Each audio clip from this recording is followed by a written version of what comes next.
Hey everyone, and welcome to This Explainer. Today we're jumping right into something that most of us literally never see, yet it completely dictates the global economy. We're talking about the staggering, super high-stakes world of maritime trade and marine insurance claims. Just think about it. Every single day, these absolute monoliths of the sea cross the world's oceans, carrying billions of dollars in cargo. The sheer scale is almost unimaginable, but as you'll see, so are the massive financial risks. Because when things go wrong on the open water, well, they go wrong in a very, very expensive way. Okay, let's dive into this with a pretty terrifying real-world reality. Picture a massive car carrier vessel called the Hogue Osaka. A few years ago, this giant ship actually ran aground on a sandbank and was left severely tilted, just listing there in the water. Trapped inside its hull? 1,400 vehicles.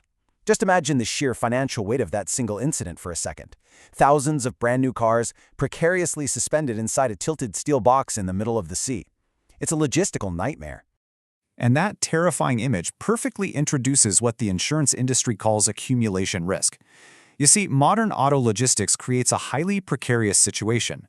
We are talking about vessels that are absolutely massive, some built to carry up to 8,000 vehicles at a time.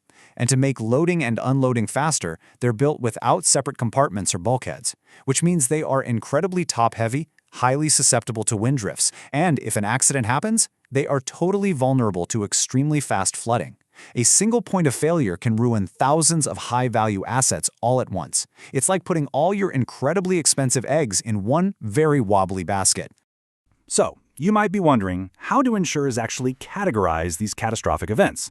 Well, there's a really critical difference between an actual total loss, or ATL, and a constructive total loss, or CTL. An ATL is exactly what it sounds like. The ship is physically destroyed or you are completely irretrievably deprived of it. It's non. But a CTL? That's purely financial. It means the ship or cargo might still exist, but the cost to recover and repair it is actually more than what it would be worth when it finally arrives. And the crucial point here is the strict legal requirement. To claim a CTL, the insured must formally tender a notice of abandonment to the insurers. If they forget to do that, the law says it can only be treated as a partial loss. Let's put some numbers to this to really understand the math behind a constructive total loss. Imagine a shipment of cloth bales on a vessel called the MV Mary, insured for 20 lakh rupees. The ship collides and is forced into a port of refuge. The cost to recondition, repack, and actually forward those damaged bales is estimated at 15 lakh rupees. But because of the damage, their estimated value upon arrival is only 12 lakh rupees. If you were a prudent, uninsured person, you wouldn't spend 15 just to get back 12, right? No way. You would simply abandon the whole adventure right there at that intermediate port, sell the cargo for the best available price, and claim a CTL. Now, as we shift our focus to the actual cargo inside, we run into one of the most intimidating historic maritime concepts out there: averages. It sounds complex, but in marine insurance, the word average really just means division.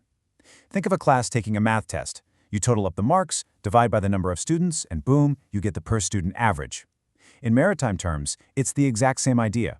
It's just about dividing a loss or dividing a burden among everyone involved. What's really interesting about this concept is what happens when disaster strikes the entire voyage. This is known as a general average. Let's say our ship runs aground, and the master has to hire a tugboat to pull it free. Well, the master isn't just saving the ship owner's vessel. They're saving the cargo owner's goods too. So it's only fair that everyone chips in to pay the tugboat, right?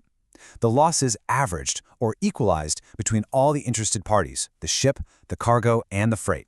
If your cargo is saved, you have to contribute to that general average, and your insurer pays your proportion.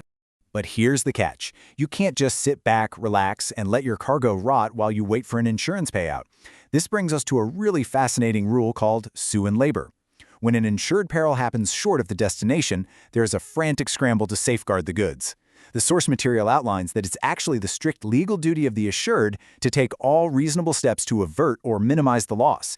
You have to actively try to save your stuff. But the good news? The expenses you incur making those alternate arrangements to store or forward the goods are fully recoverable under these sue and labor charges. Of course, as you can probably guess, absolutely none of this money moves without a massive, meticulously detailed paper trail. Think of this as the maritime detective's notebook. For just a normal claim, the evidence required is staggering.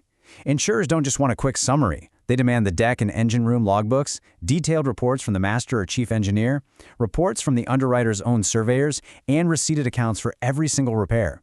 They even want the exact details of the fuel and engine room stores consumed during the repair period. Literally, every single penny must be proven. And when ships actually collide or cargo goes completely missing, oh, the paperwork gets even stricter.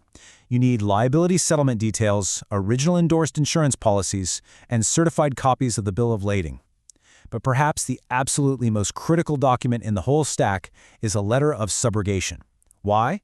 Because the insurer wants the legal right to step right into your shoes and actively pursue recovery from the carriers who caused the mess in the first place.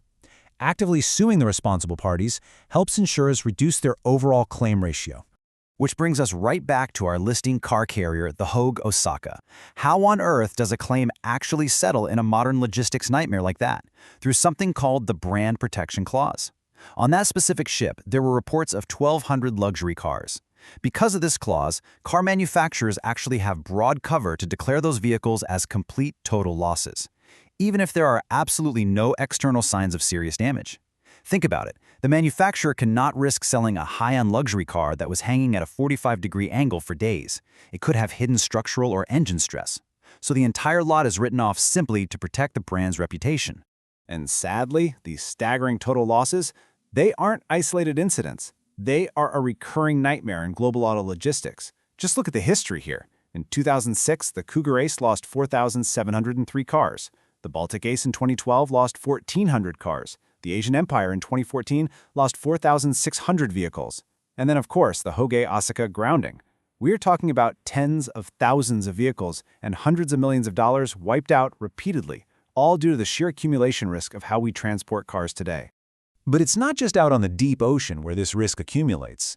Take a look at this unbelievable number, 16,000. That is the number of brand new cars, along with an additional 3,000 trucks that were completely destroyed when Superstorm Sandy flooded the port of New York. The automobiles were just sitting there, waiting to be loaded or distributed, utterly vulnerable to the rising waters. According to the source, this specific event stands as the largest marine catastrophe loss event ever recorded. Which leaves us having to take a really critical look at the future of this industry.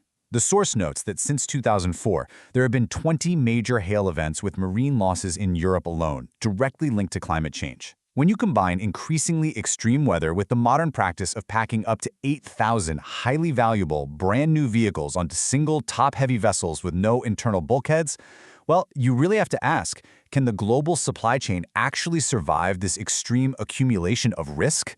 It's a deeply provocative question and one that marine underwriters are scrambling to answer every single day. Thank you so much for joining me for this explainer. I hope this really helped you understand the fascinating mechanics behind marine insurance.